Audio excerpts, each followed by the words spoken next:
रामकृष्ण रे माऊली. माझ्या जय विठू माऊली यूट्यूब चॅनलमध्ये आपले सर्वांचे स्वागत आहे. आज आपण खूप गोड असा निळोबारायांचा अभंग बोलणार आहोत की त्या अभंगामधून 3 संतांचा महिमा सांगितला. की पहिल्या प्रथम कडव्यामध्ये आळंदीच्या ज्ञानेश्वर महाराजांचा महिमा सांगितला. काय महिमा सांगितला हो? की सर्व प्राण्यांमध्ये मंद बुद्धीचा प्राणी म्हणजे रेडा. रस्त्यावरून जर चाललेला असेल ना, आडवा गाडीला आडवाला ना, गाडीवाल्याने किती हरणं वाजवून थकतो, परंतु तो काय बाजूला होत नाही, एवढा मंद बुद्धीचा. परंतु त्या रेड्याच्या मुखातून वेद बोलवले माऊलींनी. त्याच्या पुढे जाऊन सांगितलं की ज्या वेळेस चांगदेव महाराज आपल्या भेटीला येत आहेत आपल्याला भेटण्यासाठी, मग आपण आणि जिवंत वाघावरती बसून येत आहेत, हातामध्ये जिवंत सर्प आहे, मग आपण कसं पाहुण्यांना जायचं सामोरे घेण्यासाठी? पायी कसं जायचं? मग ज्या निर्जीव भिंतीवरती बसलेले होते ना, त्याच निर्जीव भिंतीला आज्ञा केली, चल चांगदेव महाराजांना सामोरे घेण्यासाठी जायचं आहे, चाल. असा एवढा सामान्य नाही संतांचा महिमा. निळोबाराय म्हणतात नव्हे, हा सामान्य महिमा संतांचा. की दुसऱ्या कडव्यामध्ये नामदेव महाराजांचं उदाहरण दिलं की नामदेव महाराजांची वडील एकदा काही कामाकारणाने दामोशेठी परगावाला जायचं असतं ना, त्यावेळेस नामदेवाला सांगतायत की आजची देवपूजा, पांडुरंगाची पूजा तू करायची नामदेवा जाऊन, आणि पांडुरंगाला नैवेद्य ही घेऊन जा. नामदेव महाराज आंघोळ झाली आणि गेले मंदिरात पूजेसाठी. पूजा करून आले देवाची. पुन्हा नैवेद्य झाला, गोनाईनं जेवण केलं, नैवेद्य दिला आणि नामदेव महाराज गेले मंदिरामध्ये. नैवेद्य ठेवला ताटी जेवणाचं पुढं. देवाला म्हणतात जेवा, तुम्ही जेवल्याशिवाय मी जाणार नाही, तुम्ही जेवल्याशिवाय जाणार नाही. 5 मिनिटं झाले, 10 मिनिटं झाले, अर्धा तास झाला, 1 तास झाला. देवाला म्हणतात देवा तुम्ही जेवणार आहे का नाही? मूर्तीमधून बाहेर येऊनच सगुण रूप धरून तुम्ही जेवणार आहात का नाही? तुम्ही जेवल्याशिवाय मी घरी जाणार नाही. तर देवाला मूर्तीमधून येऊन बाहेर येऊन देवाला जेवावं लागेल. त्याच्या पुढे जाऊन 3ऱ्या कडव्यामध्ये सांगितलं जगद्गुरु तुकाराम महाराजांचा अभंग, ते गाथा. ज्या वेळेस पंडिताने ब्राह्मणाने नदीमध्ये इंद्रायणीमध्ये टाकला, बुडवला, परंतु तो माझ्या जगद्गुरु तुकाराम महाराजांचा गाथा होता, तो बुडाला नाही माऊली.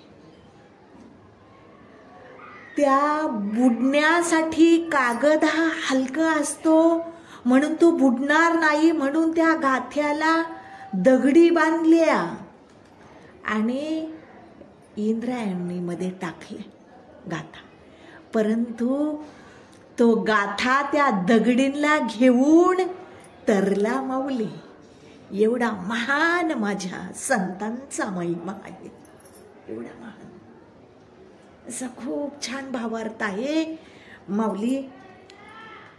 अभंग सर्वांनी नक्की ऐकावर का, खूप छान आहे, चाल पण सोपी आहे. चला तर आता आपण अभंग बोलूया. महिषी पुत्रा मुखे बोलवणे श्रुती, महिषी पुत्रा मुखे बोलवली श्रुती, महिषी पुत्रा मुखे बोलवणे श्रुती, चालवणे भिंती बैसोणिया, चालविली भिंती बैसोनियानो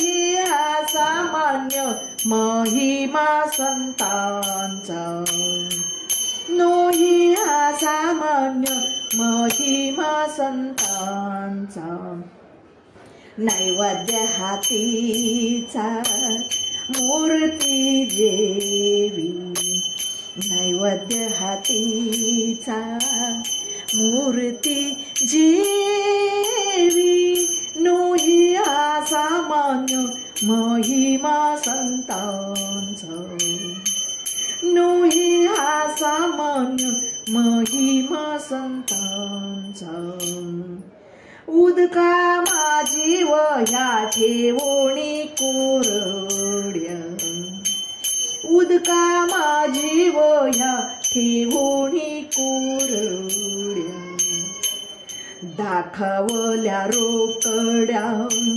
विश्वजना दाखवल्या रोकड्या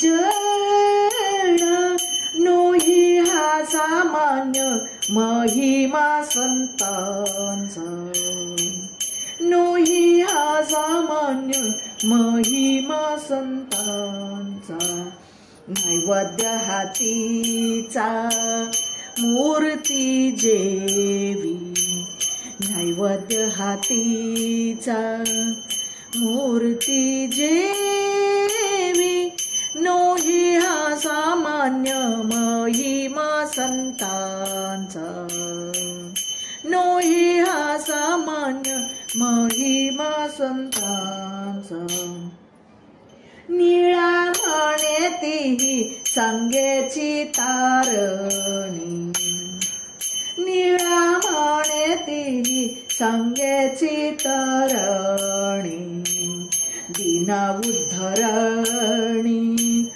नवल कोण दीना उद्धरणी नवल कोण नोही हा सामान्य महिमा संतांचा नोही हा सामान्य महिमा संतांचा नैवेद्य हातीचा मूर्ती जेवी नैवेद्य हातीचा मूर्ती जेवी नोही हा सामान्य महिमा संतांचा नोही हा सामान्य महिमा संतांचा महिमा संतांचा महिमा संतांचा